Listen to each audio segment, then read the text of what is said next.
In 1943, the National Association of Real Estate Boards published guidelines for real estate agents entitled Fundamentals of Real Estate Practice.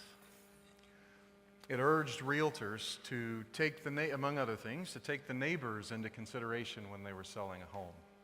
It's not ethical, the author said, to sell a house without considering what trouble the purchaser might cause the people already living in the neighborhood.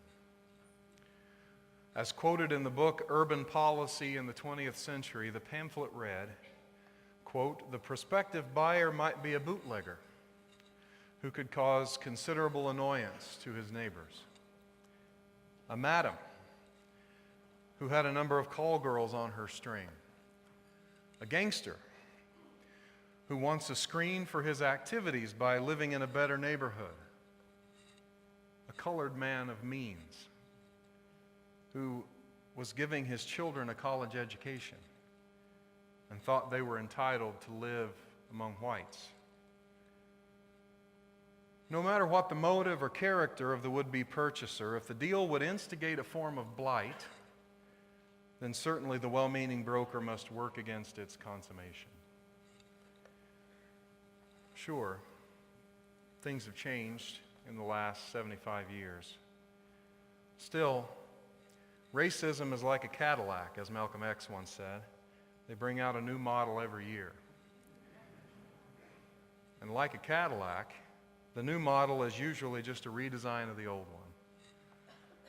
Our system, built on decades of practices like the ones in that real estate pamphlet, still privileges whiteness.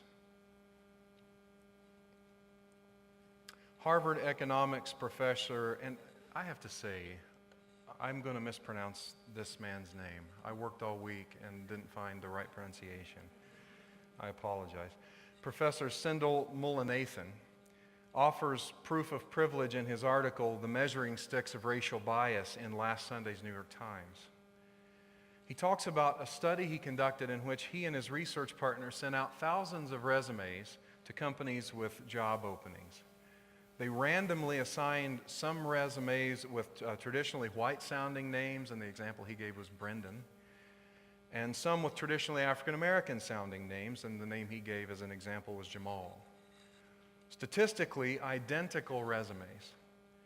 He said the ones with white names were 50% more likely to get a call back for an interview. Other studies have shown that blacks are charged higher prices for cars, are less likely to be responded to via email by legislators, are more likely to be jailed than white people for the same crime, and on and on. Whiteness is privileged in our culture. And I don't think there's a person here this morning who supports that. We all want that to be different. But although all white people don't support whiteness being associated with success and trust and being able to be trusted, all white people do benefit from it. That's white privilege. I don't think most of the prejudice that leads to white privilege is intentional. In fact, Mullainathan writes that most of us are always making quick decisions in which, if we discriminate, we don't even know it. Some of the human resources people in the companies who didn't call back those resumes with traditionally black-sounding names were horrified when they were told about the experiment. They had worked diligently to avoid discrimination, some of them actually to promote diversity in their companies. That's why I think snarky Facebook posts about white privilege may not be all that helpful. It seems to me too few liberals talk about white privilege without behaving like stereotypical privileged middle-class white people. They say, you people need to get it. But Reverend Dr. King once said, it is an aspect of their sense of superiority that white people of America believe they have so little to learn. That includes people who think they get it. As Professor Mullainathan wrote in his New York Times article, ugly pockets of conscious bigotry do exist in this country. But most discrimination is more insidious. The urge to find and call out the bigot is powerful, and doing so is satisfying. But it is also a way to let ourselves off the hook. Rather than pointing fingers outward, we should look inward and examine how, he says, despite best intentions, we discriminate in ways big and small. So, I have to tell you, I approach this topic today not as a person with most of the answers, maybe none, but as a religious leader who has been humbled in the face of this issue. In fact, I am convicted by a lot of what I'll say this morning. I don't believe you need to get it or that I have it to give to you. How could a white middle-class male take that position? I do believe that a conversation about white privilege is desperately needed. In fact, many conversations are desperately needed, and that I share with you a duty to help move those conversations along. It's not about shame. It is about awareness. Privilege is a tangle of history. 100-year-old laws which influence tax code, which helps create restrictive housing practices. The privilege received by whites or males or the upper middle class today is built on generations-old prejudice. I read this week Reverend Galen Gingrich's 2012 sermon on privilege, and I came across in that sermon the book How Racism Takes Place by David Lipsitz. Lipsitz describes in his book the Homestead Act of 1862, a federal program that granted free land to citizens, white citizens, because most people of color weren't able to be citizens then. 70 years later, the 1934 Federal Housing Act offered government-backed mortgages to 35 million white families between the years of 1934 and 1978.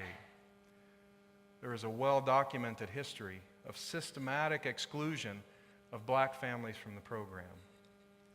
So housing in America became and largely remains segregated.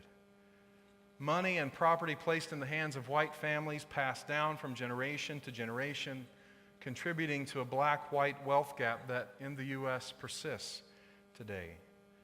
Lipsitz writes, segregated housing leads to segregated schools that give white people privileged treatment, better facilities, and better trained teachers. School and neighborhood networks give them access to insider information, which enables them to receive preferential treatment when seeking the 80 to 90% of U.S. jobs that are never openly advertised to the general public. Over time, these uncompetitive processes shape wealth accumulation. They produce cumulative disadvantages for African Americans, but provide locked-in advantages for whites.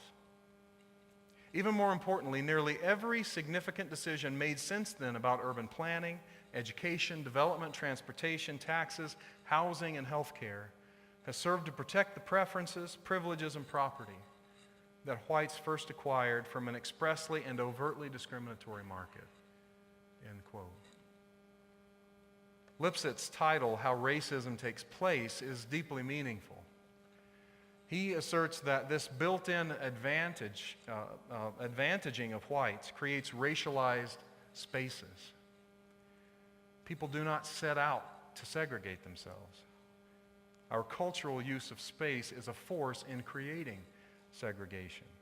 Where we locate public transportation lines, where we put stadiums or airports, how we zone our school systems, what we subsidize in our tax code. When added to the built-in financial advantages often experienced by white people, as Lipsitz writes, these make places synonymous with races.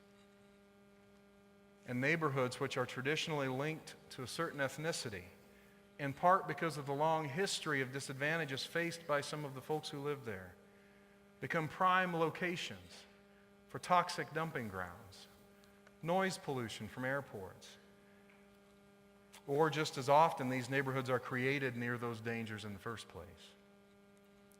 Lifespans are shorter in those neighborhoods. Therefore, it's easier for whites to own homes that appreciate in value because of the very neighborhoods in which they can locate. And the wealth gap between whites and blacks and Latinos continues to widen. So it comes to be assumed by many that people of color live in tough neighborhoods, high crime centers. Assumed that people of color who have been excluded from good jobs aren't able to get them. We are working with generations and generations of practices and assumptions. One author lists some of the costs of this to all of us, including the creation of centers of intense poverty and crime, promoting less talented whites into jobs they don't deserve, depressing property values and depriving cities of tax revenue. And he says, quote, perhaps most important, it undermines democracy by isolating black people and white people from potential allies who could derive great benefit from them if they could only overcome their allegiances to racial privileges. These realities aren't far from home for me or for any of us here this morning, unless you're here from one of those cold places. It's getting some sun. Tammy, can you throw the map up, please? So, our church congregation is around in this area here. Just to orient us, this is, do you see my little pointer? Okay. This is Ahwatukee here, and that's enough for now. Ahwatukee and the church's neighborhood here are predominantly white, but that's not at all the case up here, right up in here. Do you see that? In fact, the area between Broadway and Baseline, close to downtown Phoenix and over by Tempe, that area that I just kind of highlighted, has a population of about 5,000 people. 56.3%, according to the latest census, are African American. That's the highest percentage of African American population in the state. How does that happen? Up until the 60s, there were severe housing restrictions all over Phoenix. Some of the practices listed in that pamphlet were put into practice here. One of the rare exceptions was South Phoenix, just north of South Mountain. So in South Phoenix, houses were purchased and rented by Latina folks and by African Americans in much larger concentrations than the rest of the city or the state. South Phoenix, north of South Mountain, also has some of the most depressed housing, some of the most consistently low-rated schools, public schools in the city. As well, the zip code in that census tract, until recently, was the most polluted zip code in the United States. When Heather and I moved here in 2012 with Marcus and Josie, who were then 9 and 4, we were looking mainly at school districts. We chose to locate in this area where property values were higher and our children could attend a good public school. Good public school. A child born on the north side of the mountain doesn't attend the schools on the south side of the mountain.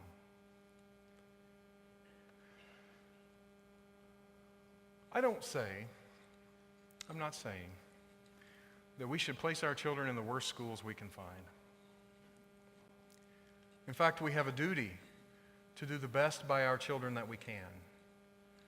Yet, as Galen Gingrich wrote, all other things being equal, if you lock in advantages for some, you ensure that others get left behind.